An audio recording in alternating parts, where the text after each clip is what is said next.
Hello and welcome everyone to this week's Few Minute series for polity. Today we're going to discuss the topic that government has introduced new rules for census. When I say census, so census is basically any exercise whereby the population of a particular area is enumerated at a particular time and it is area based, right? तो जहाँ पर भी हम population का measure करते हैं based on different statistics in a particular area at a particular point in time, that is known as the census. तो government ने इस बार census जो होना है उसके लिए नए rules निकाले हैं. Let us understand कि government ने क्या rules निकाले हैं and then we'll understand what is census, what is the benefits of having census as an exercise, and we'll also go into nitty-gritties of questions that can be asked in your prelims paper regarding census. So without ado, let's begin the topic that government has introduced new rules for census. Now, the Census Amendment Rules 2022 were released recently, and the census is a decennial exercise in India, which means that it is done every 10 years, right? So it is done every 10 years and it was supposed to have been done in 2020.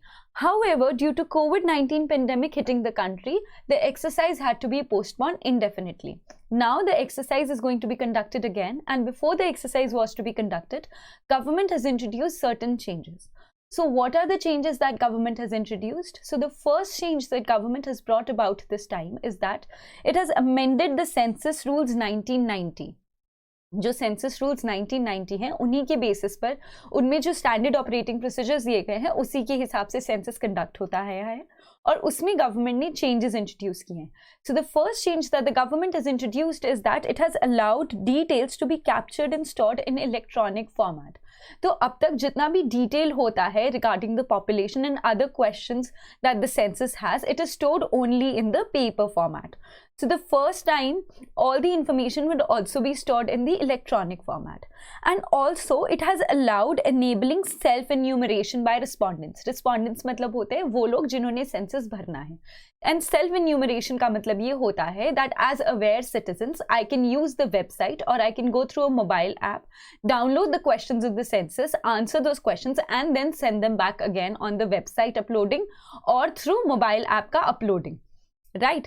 So two major changes that the government has introduced is that it has allowed documents to be stored in the electronic format, and it has also allowed self-enumeration by the respondents in the census as well as the National Population Register.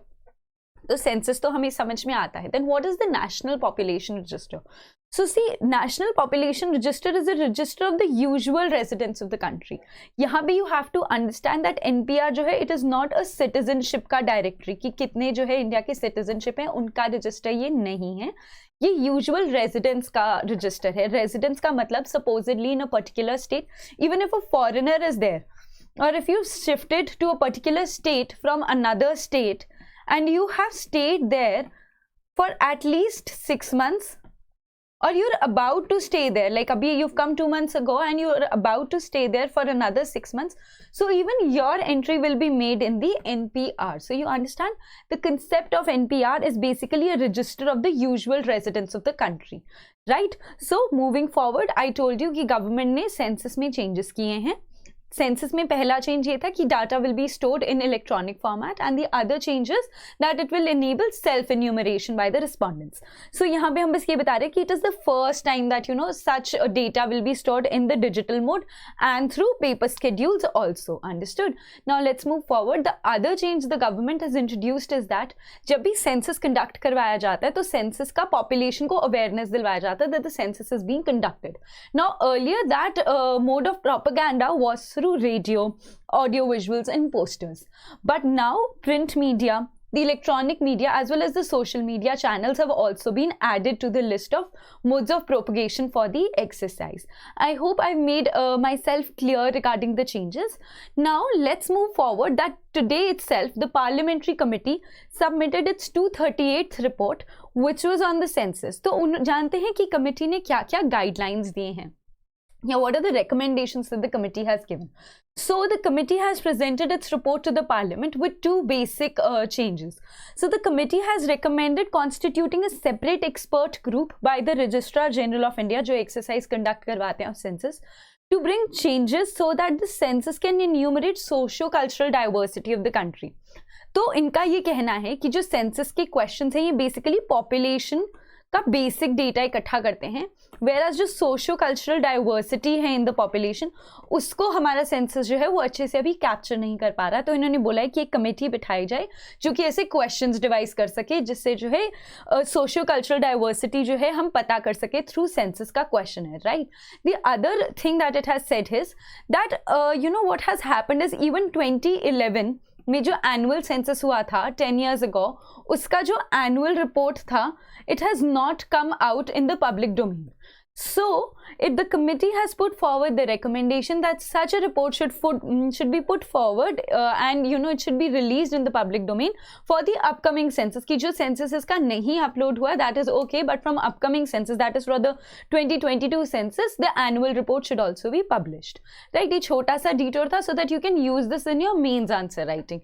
Now let's move forward. So now that we've understood the changes that the government has introduced, let us understand what is a population census. So a population census क्या होता है जी? It is the total process of collecting, compile करना, analyze करना और बताना about demographic population, about the economic condition, about the social data of a particular location at a specific time, जितने भी लोग हैं at a specific time in a well defined part of the country. तो इसे कहते हैं जी census कि एक particular area में at one particular time data of the people living in that area जब हम उसको कलेक्ट करते हैं और कोलेट करते हैं तो उस पूरी एक्सरसाइज को हम नाम देते हैं सेंसस का, right?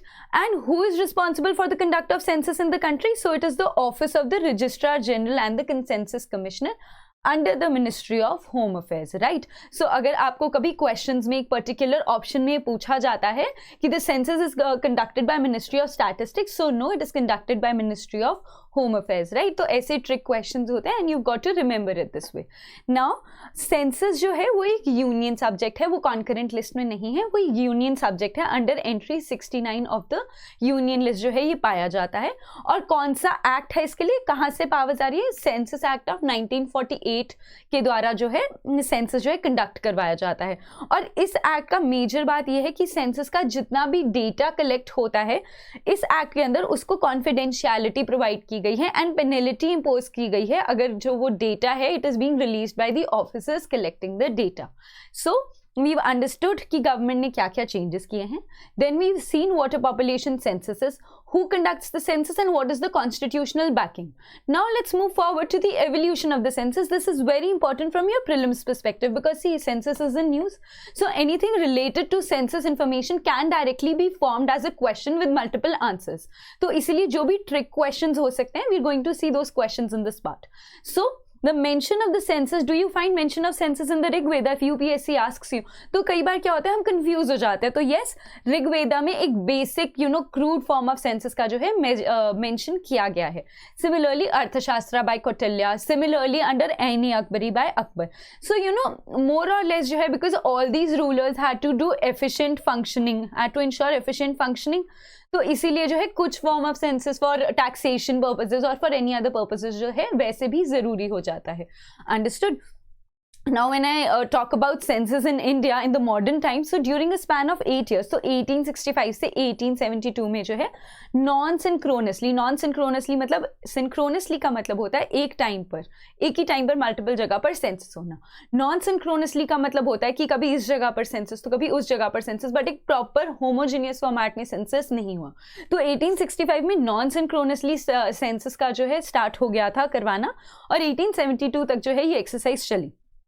और if I see the census.gov.in वाला वेबसाइट उसके accordingly first census of India is considered to be one in 1872 और ये किसकी वॉइसरॉयशिप में हुआ था? Under Lord Mayo. ऐसे सिंपल क्वेश्चंस है. 1872 वाला जो सेंसस है वो फर्स्ट सेंसस ऑफ इंडिया कहलाया जाता है और वो किसकी वॉइसरॉयशिप में हुआ था जी? Under the viceroyship of lord Mayo. उसके बाद हम देखते हैं कि जो फर्स्ट सिंक्रोनस सेंसस है लाइक जैसे प्रेजेंट डे सेंसस है, जो फर्स्ट सिंक्रोनस सेंसस है वो हुआ था जी 1881 में और सेंसस कमीशन कमिश्नर, आजकल यूपीएससी जो है अब वॉइस रॉयशिप से जो है वो कमिश्नर्स पर भी क्वेश्चंस जो है पूछने लग गए हैं, if you see the pattern of the paper from 2016 onwards, right. तो इसलिए बेसिक डेटा है कि सेंसस कमिश्नर थे WC प्लोडन, उनके अंडर जो है फर्स्ट सिंक्रोनस सेंसस जो है कंडक्ट करवाया था, और उसके बाद एवरी 10 ईयर्स जो है सेंसस जो है कंडक्ट करवाया जाता है। इंडिया में लास्ट सेंसस जो था वो 2011 में कंडक्ट करवाया गया था, which was also the 15th Indian census. और इस सेंसस में 2 टाइप का डेटा जो है कलेक्ट किया गया था। First phase was about house listing, मतलब कि डिटेल ऑफ द बिल्डिंग, की परमानेंट घर है लोगों के पास, कितने लोगों के पास कच्चा मकान है, क्या उसमें वॉशरूम का फैसिलिटी है, या उसमें और क्या क्या एसेट्स या बेनिफिट्स हैं। सिमिलरली जो सेकेंड फेज था वो पॉपुलेशन का एन्यूमरेशन का था। उसमें ये बताया गया था कि एक पर्टिकुलर एरिया में कितने लोग रह रहे हैं, उनमें से कितने इंडियन नेशनल्स हैं, उस तरह से। अंडरस्टूड। नाउ अब हम बात करते हैं, now that we know what is census is, census कैसे इवॉल्व हुआ कंट्री में, लास्ट सेंसस में क्या क्या हुआ था। So we need to understand इसका सिग्निफिकेंस क्या है, कि क्यों इतने टाइम से जो है सेंसस करवाया जाता है। So the major benefit of census is that it is a source of authentic information. Government को अगर गवर्नमेंट स्कीम चलानी है या फाइनेंस कमीशन को अगर ग्रांट्स देनी है, इन एवरीथिंग जहाँ पे भी हमें कोई भी अच्छी इफेक्टिव पॉलिसी मेकिंग करनी है, तो हमें क्या चाहिए, हमें ऑथेंटिक इन्फॉर्मेशन चाहिए। तो पहली चीज जो हमें सेंसस प्रोवाइड करता है that is authentic information. The next thing that the census does is it helps in the demarcation of constituencies, right? हम सबको पता है पार्लियामेंट में, स्टेट लेजिस्लेचर में, कि जब डिमार्केशन करनी होती है कॉन्स्टिट्यूएंसीज की, वो किस बेसिस पर होती है, वो पॉपुलेशन के बेसिस पर होती है, राइट, पॉपुलेशन रेशियो के बेसिस पर होती है। तो सेंसस से बेटर ऑथेंटिकेट डाटा हमें नहीं मिल सकता फॉर पॉपुलेशन स्टैटिस्टिक्स, इसीलिए so it is very helpful in demarcation of constituencies. तभी पता चल पाएगा ना कि कौन से एरिया में कितना पॉपुलेशन ग्रोथ हुआ, सो कितने पर एरिया के लोगों में कितने MP को देना चाहिए, so that type of ratio. Understood. Then third is finance commission की जो ग्रांट्स होते हैं, it is based on population figures again, right. तो ये भी हमें डेटा कहाँ से मिलता है जी, सेंसस से मिलता है। देन एंड में So finally what happens is that such data, it feeds into effective policy making which leads to good governance. अगर हमें कोई भी स्कीम बनानी है, so if we want to know the number of people who are just below the poverty line, तो ऐसे सब data के लिए to make the schemes more effective, right? तो इसीलिए what we need is good quality data and the source of authentic information is provided to us by the census, right? Now next let's move on कि apart from census क्या और apart from the population and the housing based information, is any other information collected by the census? So yes, there is also another census that is conducted in the country, and that is socio-economic and caste census. So this was first conducted in 2011 and this was conducted for the first time since 1931. So pre-independence जो हमने socio-economic and caste census conduct करवाया था, और उसके बाद after so many years only in 2011 जो है for the first time SECC data was collected. और इसमें कौन सा डेटा कलेक्ट होता है, तो पहला तो ये इकोनॉमिक स्टेटस बताता है ताकि वो गवर्नमेंट को पता चल सके कि how many people can we define as below poor और डिप्राइव्ड, तो फिर उनको किस तरह से स्कीम्स का बेनिफिट देना है। Similarly it also correlates specific caste related data, ताकि उनमें भी पता चल जाए कि एक पर्टिकुलर कास्ट में कितने लोग हैं जो वर्स ऑफ हैं, which caste are particularly more targeted, which need to be more targeted in the government schemes, उस तरह से, right. So it provides us economic data and social status data based on specific caste, right? And now that we have a census and we also have a socio-economic caste census, so the question arises कि इन दोनों में difference क्या है।